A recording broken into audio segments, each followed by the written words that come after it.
didn't think you'd still be here. I said I would wait. I waited. You gotta see I'm a man you can trust.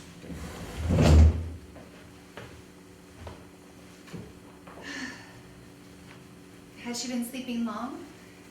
About a half hour. You think we should put her to bed? No, that's all right. I'll help her up later.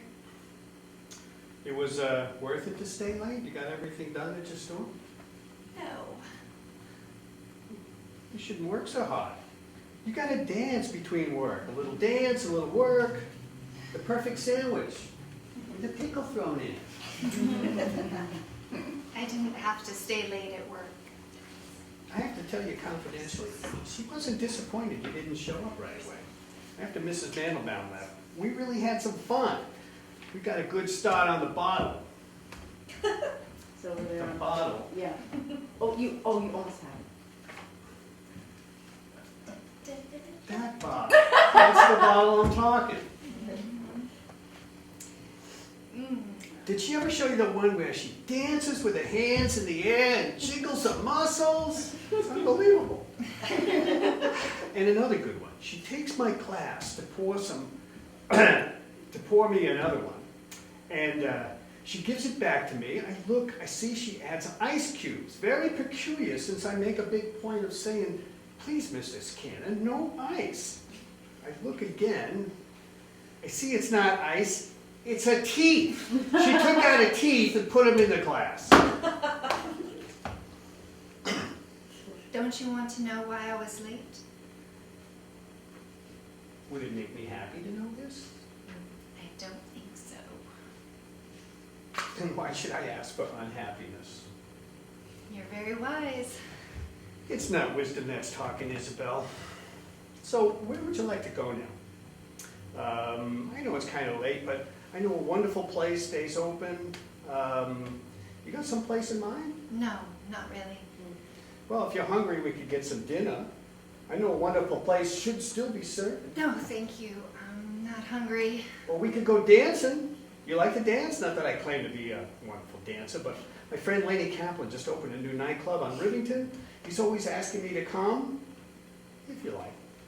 Do you mind? Could we just stay here for a while? Sure. I just need to settle down for a few minutes.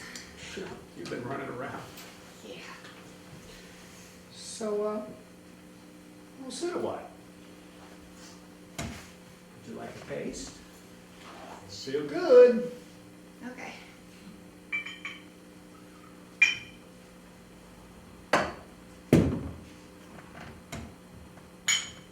Look, Chaim. do you smell something? Like what? Kind of sweet. Kind of like vanilla, I think. It is vanilla. I soak them in vanilla and milk to take away the pickle smell.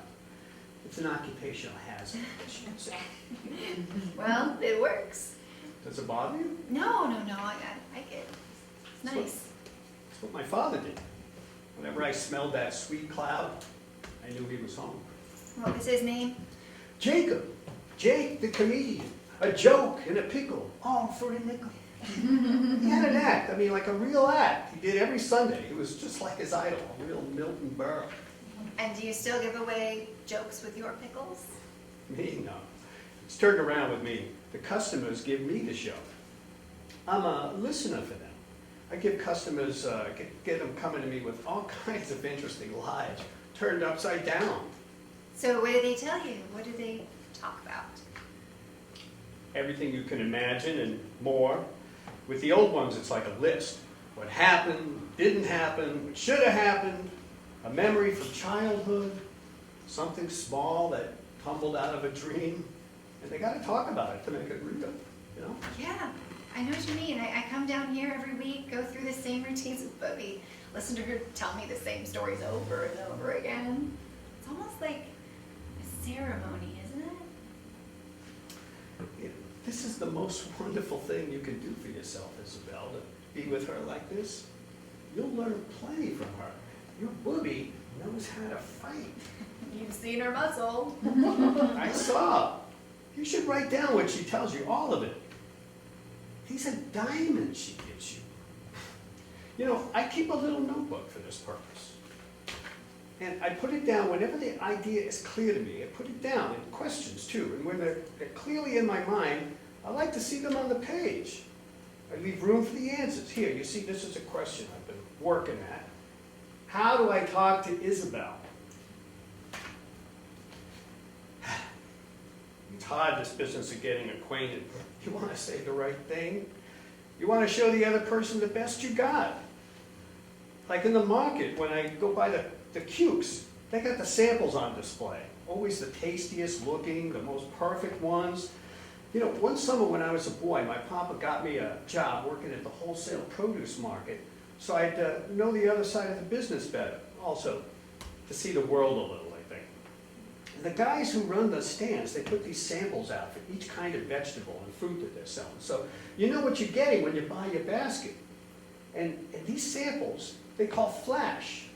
And at the end of the day, when the market's closing down, the boss comes around and he says, okay, work the flash. That means you can sell it. You can let it go, the flash, the best stuff they got. I want very much to show you the best I got, Isabel. Please, let me do that. Maybe I talk too much, but I've been saving up. It's a pleasure to hear you talk, Sam. It's the best talk I've heard in a long time. I'm sure this isn't true, but you make me happy by saying it. Sam, I don't know what I'm doing. What do you mean? I have no business wasting your time. I don't understand. I don't belong here. Where is here? You know what I mean. You think it's so small, my world? You think it's so provincial? You think it defines me? Is that the problem? Sam, I'm confused about a lot of things, but I do know that I don't want to hurt you. I wish I could turn myself into what you're looking for, into who you think I am, but I can't. Excuse me, but how do you know what I'm looking for? What angel have you been talking to who gives away these secrets? Do you know, I was so full of happiness to know I was going to see you today that just to be in the same room with you, I made a special bracha for the occasion. I said the prayer for the planting of new trees. Don't ask me why. I don't know why these things come to pass, but this is it. This is my heart on the table in front of you.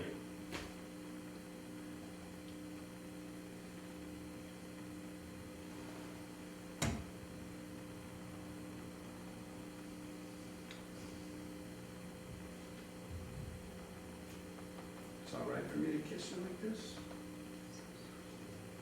It's all right.